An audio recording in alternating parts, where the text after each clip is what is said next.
Steven Rothstein is the managing director of the Accelerator at Ceres. They're an organization tackling the world's biggest sustainability challenges, including climate change, water scarcity, pollution, and inequitable workplaces. Welcome to the show, Steven. Thank you, George. Great to be here. Yeah, excited to have you on. Tell us a little bit about your personal life, some more about your work, why you do what you do. I've had a very fortunate career working with a number of nonprofits over my career and believe that you can make an impact while still supporting your family. And I've had lots of opportunity to do that in the climate and then in other spaces. And Ceres is a nonprofit, been around for over 35, about 35 years, focusing on sustainability issues. And that with the climate crisis we're facing, I think we need to have more of us looking at innovative approaches to changing our economy to ensure that the next generation and the next generation after that have opportunities to grow and thrive. I appreciate that. Has that always been an interest of yours?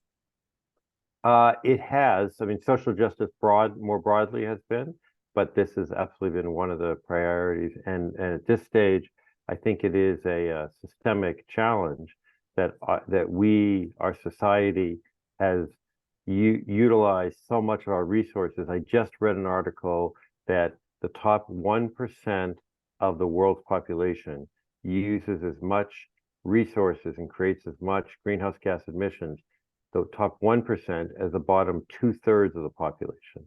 So we need to realign that. Doesn't surprise me.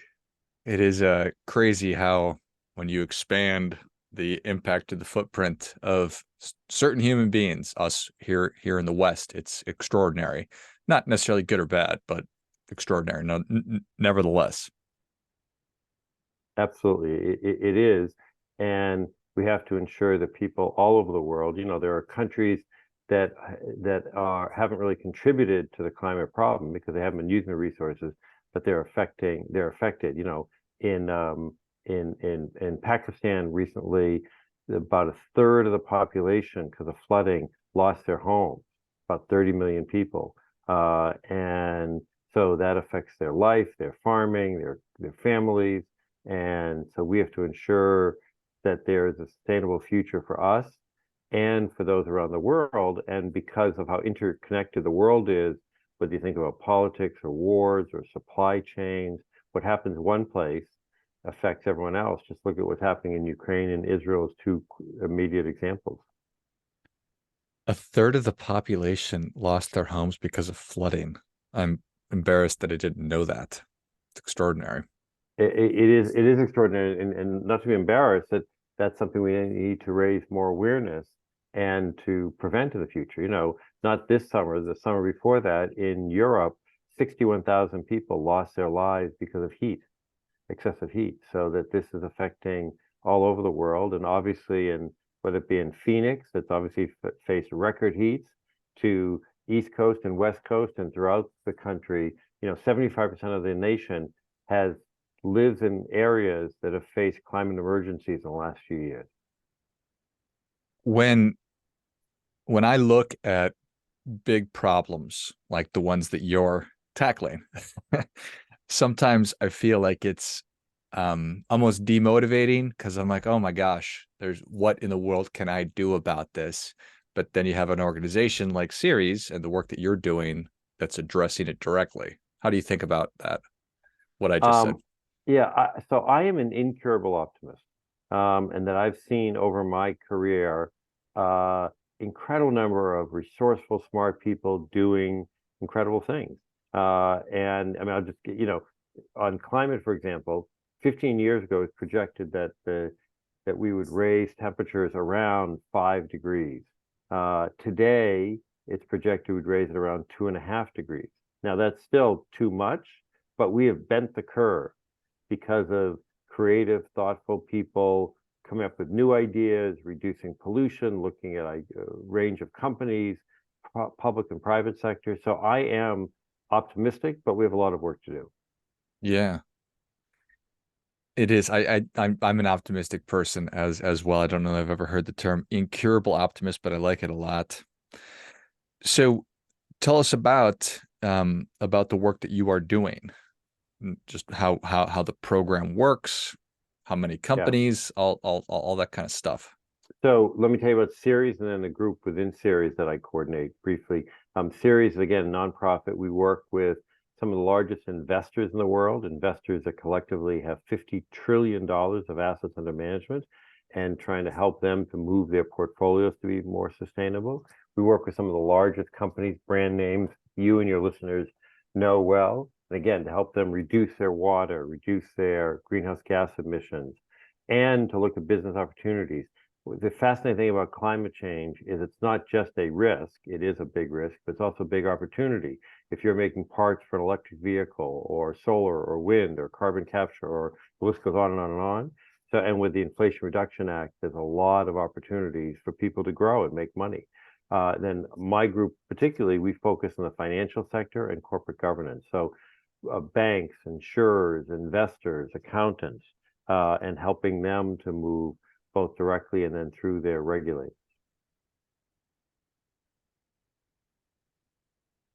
So it seems as though there's been a pretty big appetite for ESG impact investing, and I don't know how long that it's been sort of in the ether. I feel like it's been a little while.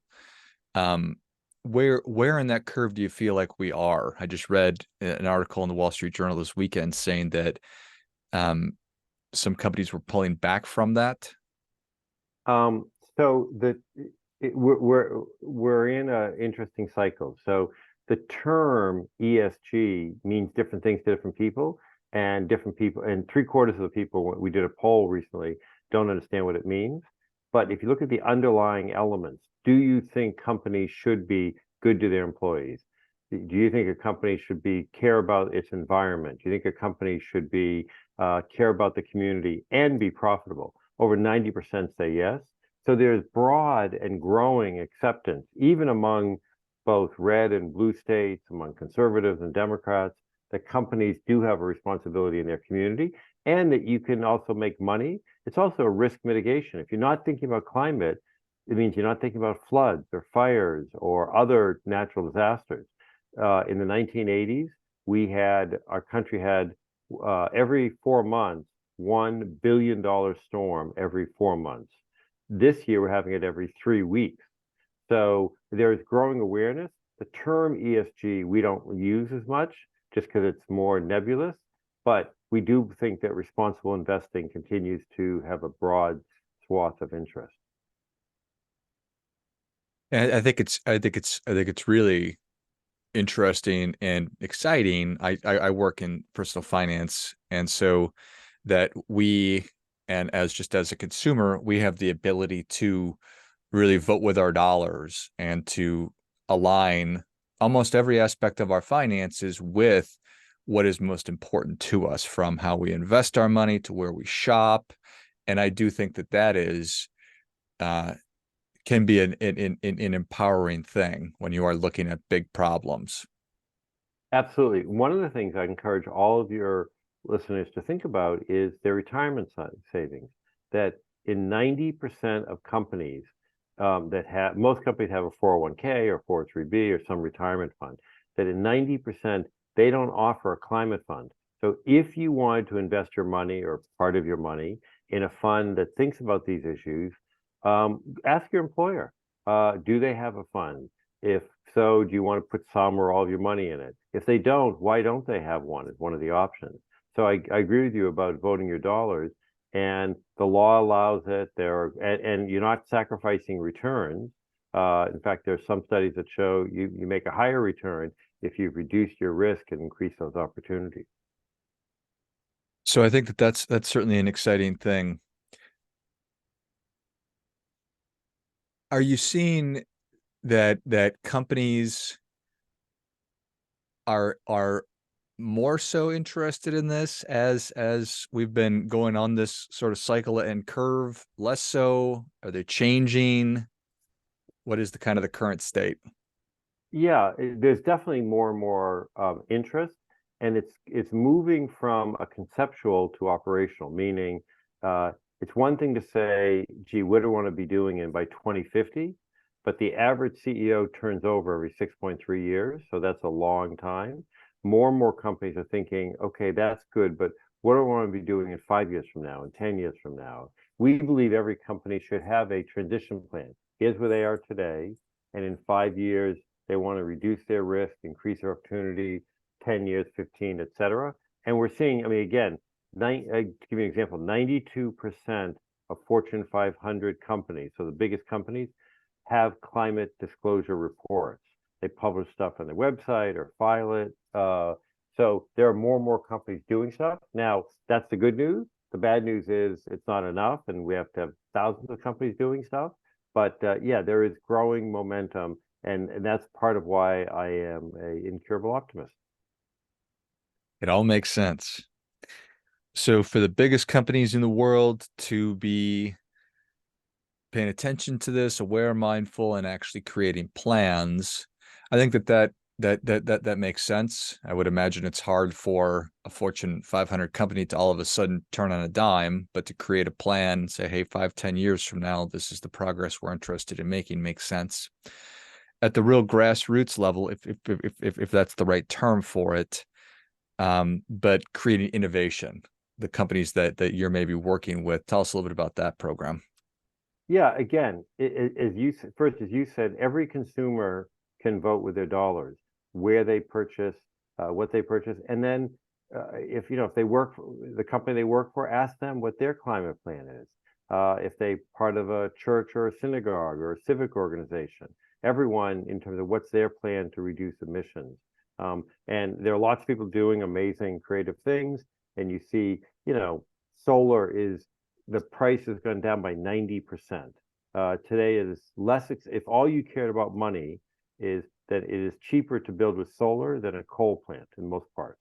So that's the economics are changing. And we're seeing new technologies from carbon capture to all kinds of interesting micro grids and small windmills and those kind of areas. But what we need is the financial institutions, the banks and the insurers. Every business needs a bank and every business needs insurance. And we hope that there are great leaders in those sectors, but not enough. And we want more banks and more insurers to, offer more climate-oriented products and stop funding some of the ways that is destroying our world. Coal plants, for example. So when you say climate-oriented products, what are some examples? That if you're there are insurers, for example, that will not insure your house if you have solar panels because they think it's going to cause roof damage. Well, that's crazy if they're put on well. There are millions and millions of these all over. So having more insurers, more banks, knowing how to insure or finance, whether it be leasing for electric vehicles or if you want to do wind or geothermal or heat pumps or looking at those areas. So the more that the financial institutions are doing, and again, there's some great examples, great leadership there, but we want more of them. So to make it easier for people to finance these, to have businesses grow in these areas. That sounds wild to me that today there's still insurance companies that are penalizing you for putting solar panels on your roof. We definitely need to, I hope that you're able to change that kind of thinking or that kind of a policy. Is it carrot and stick? Is it we want to pull people towards it through incentives and tax incentives, or penalize people with some kind of a stick? I think we do need both motivations. And part of it is, we want to encourage great voluntary leadership, but in some cases we need regulation that will help motivate. And one of the things that we're pushing for is climate disclosure. We believe in the free market, but only if there's good information. So if everyone knew the emissions for every company, the big companies, then that would help your decision making. So legislation was recently passed in California that we were prime sponsors of that would require climate disclosure. The Securities and Exchange Commission is considering a regulation for this area. So that's an example that we think is a regulation that would be very helpful to promote more efforts in the private sector. It's an interesting thing.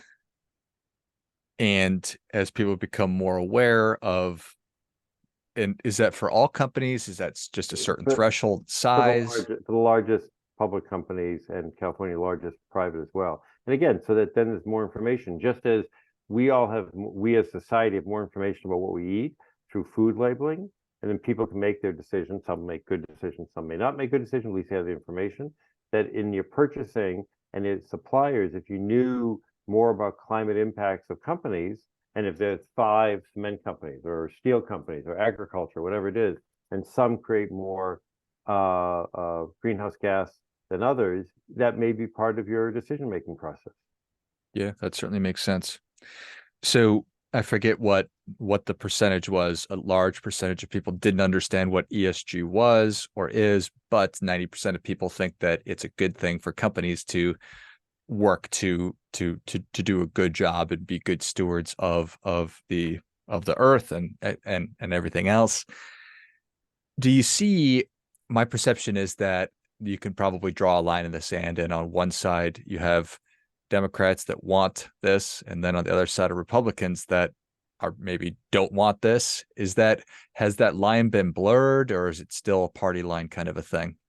So we're a nonpartisan group, and think there's great leadership. There are more conservative Democrats and more others than Republican. I'll take Georgia Governor Brian Kemp, very fiscal conservative Republican. In January, he announced a $2 billion investment in the state from a company making EV, electric vehicle car batteries. And he was asked, well, what about all this ESG stuff? And he says, I believe in jobs. I believe in all jobs. Solar jobs, great, EV jobs, but also if there were oil jobs. So I think there are thoughtful individuals on both parties. So parties tend to be more one way or the other. But again, we're bipartisan and work with folks on both sides of the aisle. Which is always good when we're actually able to accomplish that. And as an incurable optimist, Steven, I'm sure that that there's hope for the future in that one as well. So you've already given us a lot of good advice on what we can be doing on an individual level. Any other closing thoughts as we wrap up our time? So I am a relatively new grandfather, 10 months old granddaughter. Nice. And so I think about the future. So, what will the world be like when she's going to high school or college or other kind of life milestones? And that makes this work even more urgent because I'm an optimist, but we have a lot of problems to solve and we don't have a lot of time to do it. So I hope all the listeners think about what they can do in their own life, again, whether it be where they buy, where they invest, their retirement fund, what bank they use, et cetera, to think about the impact they can have. Well said. Well, Steven, thank you so much for coming on. Where can people learn more about you and Ceres? They can go to ceres.org, ceres.org. And thank you for this and for other opportunities to share information, George. It's appreciated. Yeah, likewise. Well, if you enjoyed this as much as I did, show Steven your appreciation and share today's show with a friend who also appreciates good ideas. Go to ceres.org. That's CERES.org and check out all the work being done by Steven and the rest of the team at Ceres. Thanks again, Steven. Thanks. Have a great day. Until next time, remember, do your part by doing your best.